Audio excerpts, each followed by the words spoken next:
Hey there, and welcome to another revenge story from Reddit Chronicles. Make sure to like and subscribe if you enjoy the videos. Girlfriend cheated on me, and my master plan of revenge began. My girlfriend, 22-year-old female, now ex, confessed to me, 24-year-old male, that she had been speaking to someone else over Instagram and that she had felt attracted to him, but that she was feeling guilty and she regretted it. I lost my mind. Why, you must be wondering? After all, nothing happened. Well, I have a miraculous ability to spot people's lies, and this was the biggest ever heard. She was cold since the beginning of the relationship, so feeling guilty for just talking didn't seem like her. Being too attached to her, I tried to let it go and focus on work, but something was off and I could still feel it. The paranoia was eating me from the inside out. During the next weeks, we were mutually distant, and she had been surprisingly social, going out with different friends, or so she said, even though she barely has any. This gave me enough to work out that she had told me a half truth and that she was still doing shady stuff. I still don't understand the reason to half confess something just to keep on doing it. The relationship was pretty much dead in every aspect, and I had suggested the idea of breaking it up because I saw no point anymore. But she insisted on trying and trying because I had located her a good job and she was making big progress thanks to my friends. When I realized this was her reason to go on, something clicked inside me. I had been there for her through unimaginable, familiar professional frustrations and personal betrayals from her friends. I gave her my all the time. I lived to make her happy. But in reality, she had been living on my expense and leaving me in the dark. Being the idiot that I was, I started plotting my Arctic Cold revenge in silence. I contacted a random girl, Jay, that gave me her number some months before these events, but that I never got the call due to me being faithful. I explained why I never called, and she was down for it. The first date, we only flirted, but a kiss from her surprised me at the end. It made me feel awkward and guilty. The very next day, I waited for my girlfriend to get in the shower and opened her messages to snoop around. I discovered what I had suspected for various weeks.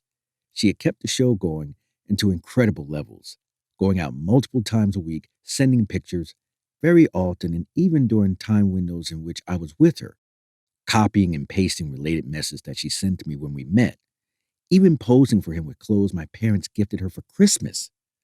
My guilt flew out the window. Somehow I managed to control myself from freaking out and exposing her. This mustered all the courage and blind rage I needed. So that night I called Jay again and went through with it in the most spectacular, anger-driven way I could imagine. For the next 2 months or so, I kept this up. I had spent time with Jay as often as I could while still being a normal boyfriend.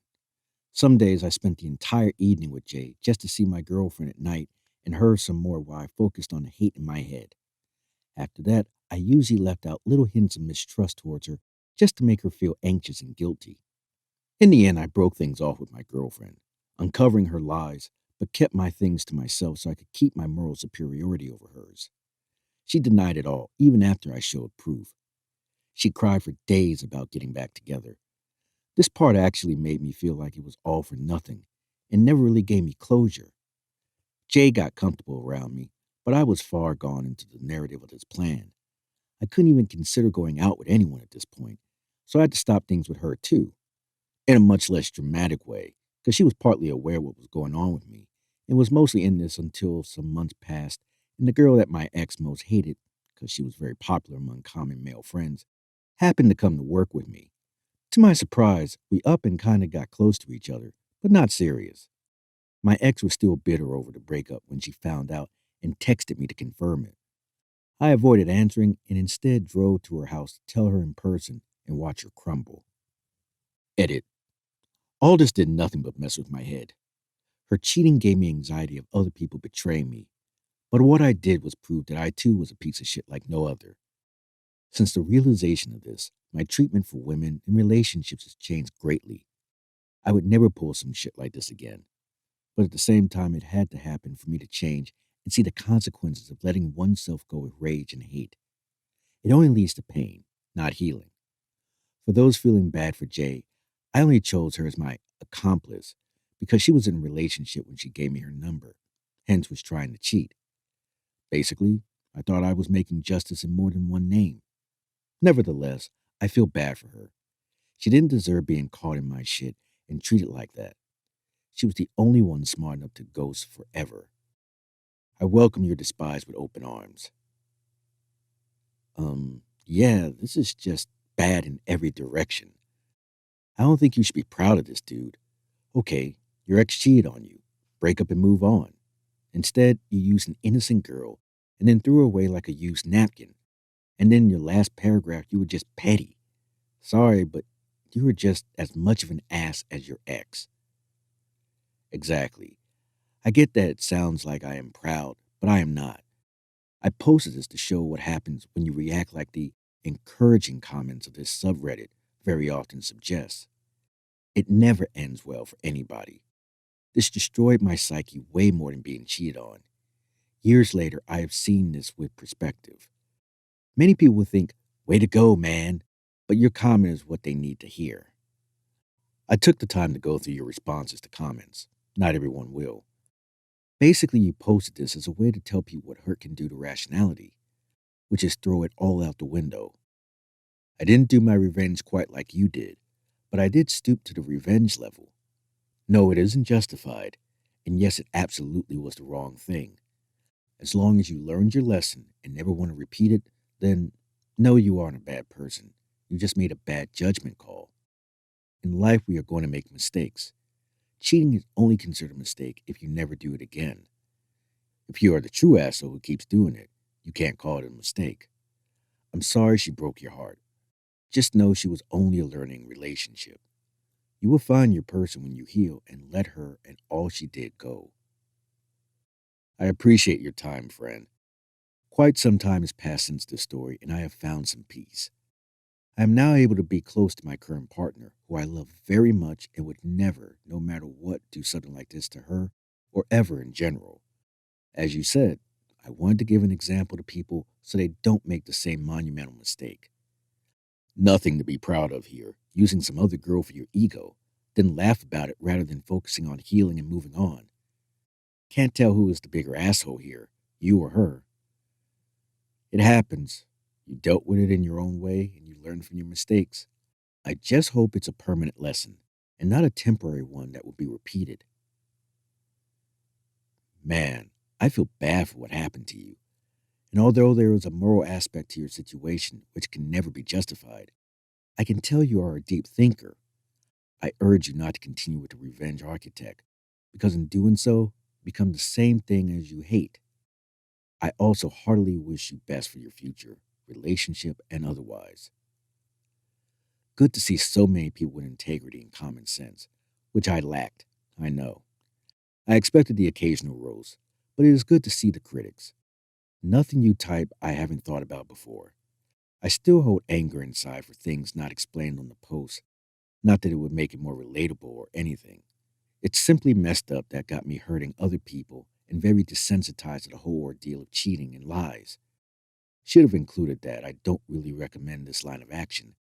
It comes with heavy baggage and a feeling of self-loathing mixed with the satisfaction of the revenge taking. I know where your anger is coming from. The only issue I had was when you said you kept what you did to yourself so you could keep your moral superiority over hers. You still did what you did despite whatever your girlfriend at the time was doing. You still cheated. I could never cheat on someone, even if I found out my partner was cheating. But everyone handles it differently. Hopefully you learn from this experience, and next time, if you ever deal with a similar situation, just walk away. You'll be more morally superior walking away from a liar/cheater, knowing you didn't have to stoop to their level to get back at them. I ended up realizing it, yes. I was only fooling myself, but at the time I was too young, and the feeling of losing everything made me believe everything could be justified, which is never true. All the energy I used to put towards giving love, I instead used to hurt and scheme. Let's hope nothing like this situation ever comes our way. Let's move on to my thoughts and advice for the person that is dealing with this problem. Diving into this Reddit Chronicles tale, we're thrust into a roller coaster ride of emotions that can follow a heart-wrenching betrayal. The protagonist's response to his girlfriend's confession of cheating unveils a whirlwind of feelings, from shock and heartache to a burning desire for payback. But as the story unfolds, we're taken on a journey that highlights the dark paths we can tread when we let anger and resentment guide our actions. Picture this. The girlfriend spills the beans about her attraction to someone else, leaving the protagonist in a jumble of confusion, disbelief, and that nasty green monster called jealousy. Her shady behavior and half-truths only add fuel to the fire, pushing him into a paranoid tailspin. Now, while we can all get where he's coming from, things take a wild turn when he decides to embark on a revenge quest, dragging an unsuspecting bystander, let's call her Jay, into the mix. Here's the twist. Jay isn't just a rebound fling. She's being used as a pawn in the protagonist's game of vengeance. Sure, leaning on someone else's shoulder can provide temporary relief, but roping Jay into his scheme just adds another layer of messiness. You can practically feel his internal struggle when their interactions get awkward and guilt starts gnawing at him, yet he barrels on. As the story unfolds, our protagonist tries to play it cool with his now ex-girlfriend while festering with resentment on the inside. But instead of confrontation to clear the air, he opts for a breakup, secretly holding on to his revenge trump card. It's a decision that keeps his wounds fresh and prevents his ex from finding the closure she deserves. Hold on to your hats, because the climax involves the ex-girlfriend stumbling upon his dalliance with Jay. This moment of truth brings a wave of vulnerability, and let's be real, a dash of pettiness. But it's also the moment when our protagonist's journey comes full circle. He finally realizes the weight of his actions, how his quest for revenge has hurt not only those around him, but also himself. Lessons learned? Revenge is like a toxic boomerang, hitting everyone involved, including the thrower. The protagonist's revelation that seeking vengeance leads to more pain than gain is a mic drop moment. This story isn't just a tale, it's a mirror reflecting how our emotions can steer us off course. It nudges us to think about our own responses to adversity and underscores the power of self-improvement and personal growth. So next time life throws a curveball, remember this tale. Instead of letting anger dictate our actions, we can opt for understanding, forgiveness, and growth. Because in the grand scheme of things, revenge might offer a fleeting sense of satisfaction, but it's the journey to healing that truly counts. Thanks for watching. What are your thoughts on this video? Please like, comment, and subscribe to this channel for more videos like this.